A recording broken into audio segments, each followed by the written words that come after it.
Hey guys, once again welcome back to your own channel. Guys, ठंडी बहुत बढ़ चुकी है और मुझे तो बहुत ठंड लग रही है। मैंने जैकेट भी नहीं पहना हुआ है, but it's okay, fine by me. और उम्मीद करते हैं कि आप सब भी बहुत अच्छे से पढ़ाई कर रहे होंगे। और आप लोगों के एक बहुत ज़्यादा सवाल मुझे जो देखने के लिए मिल रहा है, मेल्स में, टेलीग्राम मैसेजेस आ रहे हैं, बहुत ज़्यादा मैसेजेस हैं और सब में एक सवाल बहुत ज़्यादा है जिसको मैं समझ सकता हूँ। सवाल है कि सर टर्म 1 का वेटेज किसी तरह से कम हो सकता है क्या, या हो जाएगा, या करवा दीजिए सर प्लीज़। ठीक है, I can understand this because class 10th हो या 12th के स्टूडेंट्स, लाखों स्टूडेंट्स, 36 लाख स्टूडेंट्स, पेपर इस तरह से कुछ सीबीएसई ने सेट किया है कि बहुत ज़्यादा डरावना माहौल है, ये मैं समझ सकता हूँ। और इस वजह से बच्चे जो चाह रहे हैं वो ये चाह रहे हैं कि टर्म 1 का वेटेज कम हो जाए और टर्म 2 का वेटेज ज़्यादा अच्छा हो जाए, ताकि बच्चे अपना बेस्ट शॉट दे सके टर्म 2 के एग्जाम में और उनके मार्क्स जो हैं वो सुधर जाए। चिंता जायज़ है भाई, ये क्लास 10th और 12th जो है ये बोर्ड एग्जाम्स है, लाइफ में एक बहुत ही गेम चेंजिंग टर्निंग पॉइंट जो बोलते हैं ना, ये वो टर्निंग पॉइंट्स हैं। तो गाइज अभी मैं आपको बताऊंगा कि सारा सिनेरियो क्या है, आपके मार्क्स और अच्छे कैसे हो सकते हैं इन सब सिनेरियो को रहते हुए भी, और आपको करना क्या क्या है। सो ये वीडियो थोड़ा सा आपको ध्यान से बहुत ज़्यादा करके देखना है, थोड़ा सा भी और बहुत ज़्यादा ध्यान से देखना है। और प्लीज़ वीडियो को ज़्यादा से ज़्यादा शेयर करना है। पहली बार हमारे चैनल में आए हैं तो do subscribe the channel. Okay, तो गाइज मैं इधर उधर घुमाऊंगा नहीं, सीधा पॉइंट पर आते हैं। आप लोगों का सवाल कि भाई सर टर्म 1 का वेटेज क्या हो सकता है, कम हो सकता है या कम करवा दीजिए। गाइज पहले मैं आपको कुछ क्लॉजेस बता दूं जो कि सीबीएसई ने ऑफिशियली सर्कुलर निकाला था। जब ऑफिशियल सर्कुलर ये कब निकाला था, जब ये फाइनल हुआ कि भाई एग्जाम तो हम किसी हालत में कैंसिल नहीं करेंगे चाहे कुछ भी हो जाए, क्योंकि सुप्रीम कोर्ट का चक्कर काटना पड़ता था, बहुत सारे लोग स्पेल कर देते थे एग्जाम कैंसिलेशन के लिए। तो टर्म 1 टर्म 2 का एक ये जो खाका है, ये ढांचा ये निकल करके आया, जिसमें ये कहा गया कि टर्म 1 और टर्म 2 50-50% सिलेबस के साथ में रहेगा और 50-50% दोनों का वेटेज रहेगा। लेकिन क्योंकि कोविड सिचुएशंस थे और भी बहुत सारी चीजें थी, तो कोई नहीं कह सकता था कि आने वाले समय में क्या कुछ चीजें निकल करके आएंगी। ठीक है, तो इस वजह से इस चीज को ध्यान में रखते हुए सीबीएसई ने कुछ क्लॉजेस सेट कर दिए।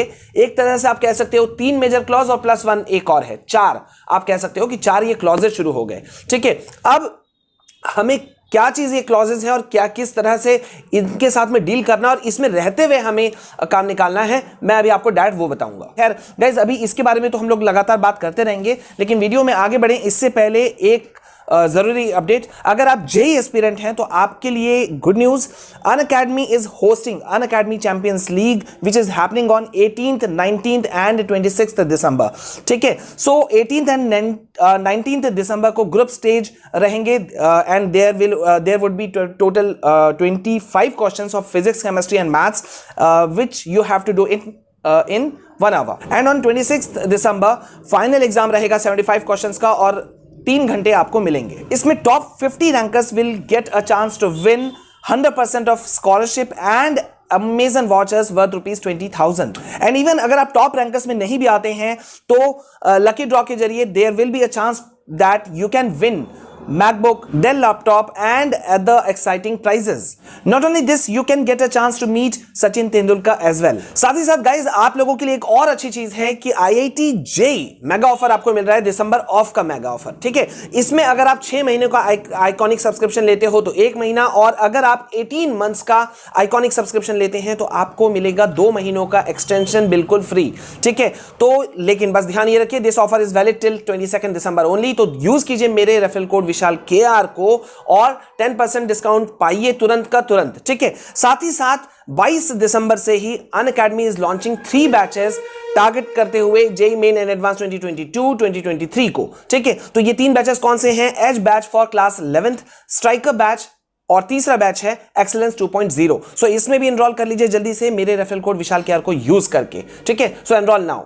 तो गाइज आप इसको तो कर ही लीजिएगा। और वापस अब आते हैं आपके उस वेटेज वाले मुद्दे पर। तो यहां पे वेटेज वाला मामला क्या था कि सीबीएसई ने क्या कहा कि अगर सारे सिचुएशन नॉर्मल रहे, टर्म 1 टर्म 2 कंडक्ट हुआ तो 50-50% वेटेज रहेगा। ठीक है, ये पहला पॉइंट था। दूसरा पॉइंट था कि अगर by chance term 1 online exam हुआ, किसी वजह से कोविड बढ़ गया, टर्म 1 एग्जाम के समय पर ऑनलाइन हुआ, तो टर्म 1 का वेटेज जो है वो कम हो जाएगा और टर्म 2 का वेटेज ज्यादा हो जाएगा। लेकिन जैसा कि आपको पता है गाइज, टर्म 1 का एग्जाम क्लास 10th का खत्म हो चुका है, 12th का भी 22 दिसंबर को खत्म हो जाएगा, तो मतलब ये क्लॉज खत्म हो गया।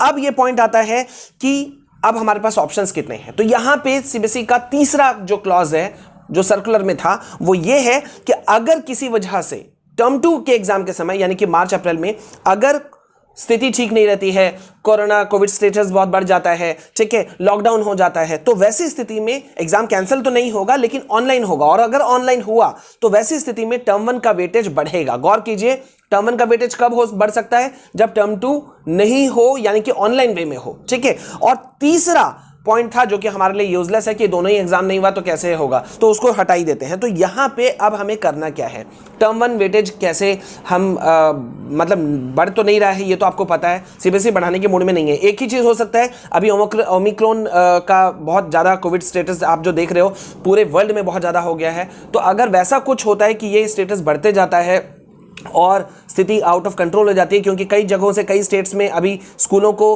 बंद करने का भी बात आया, ठीक है, कुछ स्कूल्स में कोविड बच्चे पॉजिटिव भी हो गए हैं, तो इस वजह से वहां बंद भी किया गया है। तो अगर वैसा स्थिति रहता है तो भले ही आपका टर्म 1 का वेटेज बढ़ जाएगा, लेकिन अभी क्योंकि ऐसी स्थिति नहीं है तो मैं आपको बेस्ट वे बता रहा हूं, अब इसे ध्यान से सुनना कि आपको क्या करना है अपने मार्क्स को बढ़ाने के लिए। देखो, अभी टर्म 2 में कुछ भी हो सकता है जो कि अभी हमें नहीं पता, लेकिन टर्म 1 को हम कैसे सुधार लें? सीधी बात, हमें अपने इंटरनल असेसमेंट को सबसे स्ट्रांग करना है। Internal assessment, project work, assignment works, कुछ भी अगर आपको आपके स्कूल से मिलता है so hold that thing, miss नहीं करना। प्रैक्टिकल वर्क्स हो गए, प्रोजेक्ट वर्क हो गया, असाइनमेंट हो गया, कुछ भी चीज, ओवरऑल अटेंडेंस हो गया, सब चीज क्लियर करके रखो, कोई मिस नहीं करना। और सबसे बड़ी बात ये, क्लास टीचर्स के साथ में, सब्जेक्ट टीचर्स के साथ में, स्कूल्स के साथ में अपना रेपो बना के रखो।